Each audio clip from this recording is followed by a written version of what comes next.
एकादशी व्रत को हरितोष व्रत कहते हैं। भगवान की प्रसन्नता के लिए, हरिजू की प्रसन्नता के लिए एकादशी व्रत रहा जाता है। प्रायः समस्त वैष्णवजन रहते हैं। जो रसिक जन प्रियाजू के चरणों के अनन्य हैं, उनका एक ही व्रत है, श्यामा श्याम की 8 पहर उपासना करते हुए अपने मन वृत्ति को श्यामा श्याम में समर्पित करना। यहाँ ज्ञान ध्यान व्रत कर्म जीते सब काहो में नहीं मोहि प्रतीति, रसिक अनन्य निशान बजायो एक श्याम श्यामा पद प्रीति। पर जो एकादशी व्रत रहते हैं परम धन्य है, वो हरितोष व्रत है। अब एकादशी व्रत का नियम क्या है और कैसे एकादशी व्रत का फल मिलता है, कई बार चर्चा हुई।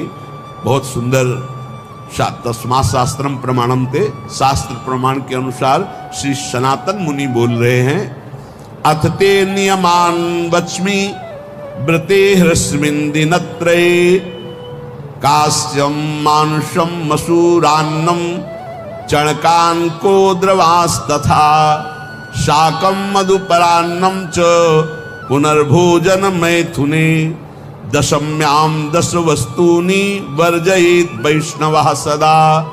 जिसे एकादशी रहनी हो और एकादशी का फल प्राप्त करना हो, उसको ये नियम पालन करना चाहिए। अथ ते नियमान वच्मि व्रते ह्रस्मिन् दिनत्रये, उसको 3 दिन, एक तो दशमी और एक द्वादशी और फिर बीच में एकादशी, उसको 3 दिन संयम में रहना होता है, तब बीच की एकादशी का उसे फल प्राप्त होता है। जिसे एकादशी व्रत रहना हो, उसका नियम है कि दशमी के दिन कांसे के पात्र का त्याग करें।